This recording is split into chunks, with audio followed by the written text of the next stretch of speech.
Top quality और consistent performance के लिए सिर्फ सिल्वर पंप्स। टॉप क्वालिटी और कंसिस्टेंट परफॉर्मेंस के लिए सिर्फ सिल्वर पंप्स, नाम याद रखना। अवैध वाळू उपसा करणाऱ्या वाळू माफियांवर कारवाई करण्यासाठी गेलेल्या महसूलच्या पथकावरती सिल्लोड तालुक्यामध्ये रात्री हल्ला झाला होता। इतकंच नाही तर महसूल पथकाच्या एका गाडीवरती डिझेल टाकून गाडी पेटवण्याचा सुद्धा गंभीर प्रकार घडला होता। या सगळ्या प्रकरणानंतर संपूर्ण महाराष्ट्रात खळबळ उडालेली आहे। ज्यांच्या नेतृत्वाखाली हे पथक सिल्लोड तालुक्यातल्या ग्रामीण भागामध्ये कारवाई करण्यासाठी केलं होतं ते सिल्लोडचे तहसीलदार संजय भोसले आपल्याबरोबर आहेत। सर, काय सांगाल तुम्ही, कशा पद्धतीने पथक गेलं होतं, किती वाजता तिथं पोहोचलं होतं आणि कसा हल्ला झाला?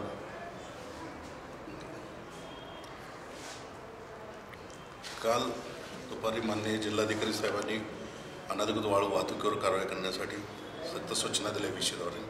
त्यानंतर आम्हाला आदेश पण दिले तात्काळ पथकं वगैरे नेमायची। पथकं ऑलरेडी नेमलेलीच होती, तरी पण काल आम्ही वेगवेगळ्या पद्धतीने पथक नेमले मंडळाचे, त्यांच्या भागातले तलाठी असे पथक इथं ऑफिसमध्ये आलेल्या नेमणूक केली आणि संध्याकाळी 7 वाजता मंडळाधिकारी जयस्वाल भराडी मंडळाधिकारी त्यांचं पथक नेमणूक करून त्यांच्या भागात जे अनधिकृत वाहतूक होती किंवा अनधिकृत खनन होतं त्यासाठी त्यांना कारवाई करण्यासाठी माझी गाडी संशोधून पहारेकरी एक देऊन सोबत पाठवण्यात आले। पाठवण्यात आल्यानंतर त्यांनी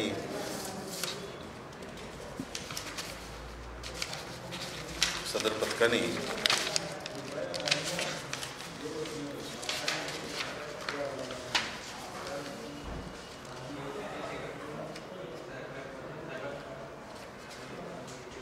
त्यांच्या मंडळातील भागामध्ये सुरुवातीला भराडी बोरगाव बाजार या ठिकाणी जाऊन आले।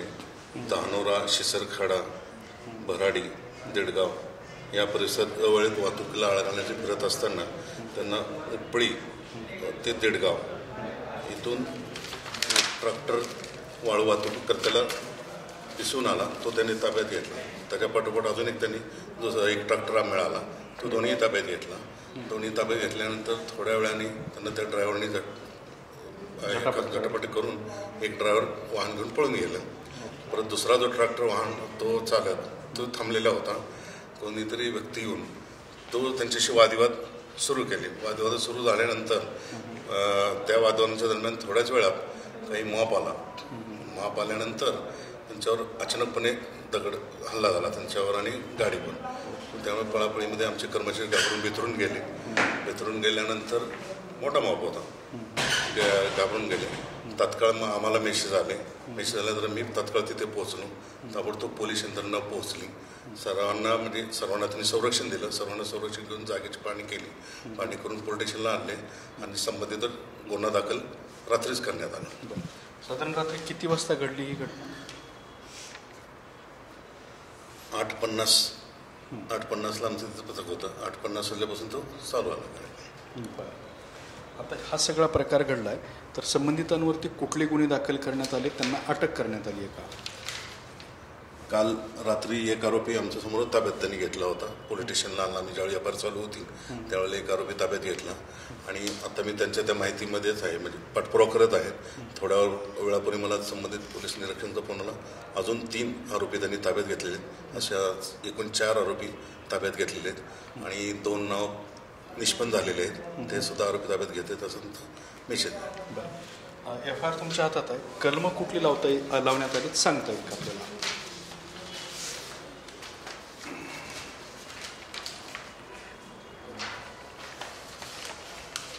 भारतीय न्याय संहिता 132, 303(2), 191(1), 191(2), 191(3), 190, 324(4), 21(1), 21(2) एवढे कलम त्यांनी लावलेले आहेत। म्हणजे गंभीर स्वरूपाचे लावले।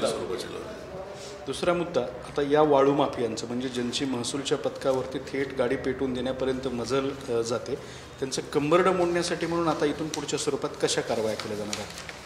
नाही, असे जरी हल्ले झाले, काही जरी झाले तर आम्ही मनोदरी न खचवता माननीय जिल्हाधिकारी यांच्या आदेशा आणि त्यांच्या पाठिंब्याने आम्ही अजून जोरात पथकं नेमणार आहे। सोबत पोलीस यंत्रणा घेणार आहे। आरटीओची यंत्रणासोबत मोठ्या प्रमाणात कंटिन्यू चालू ठेवणार आहे आणि कारवाई सुरू करणार आहे।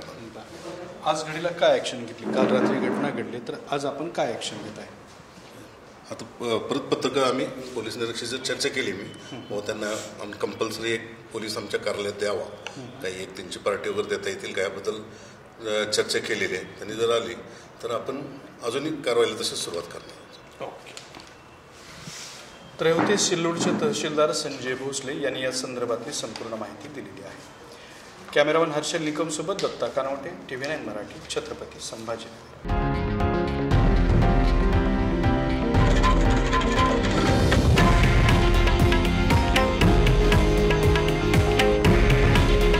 हे आहे देशातील नंबर 1 न्यूज नेटवर्क आणि आपण पाहत आहात TV9 मराठी. काळजी तुमची, हित महाराष्ट्राचं.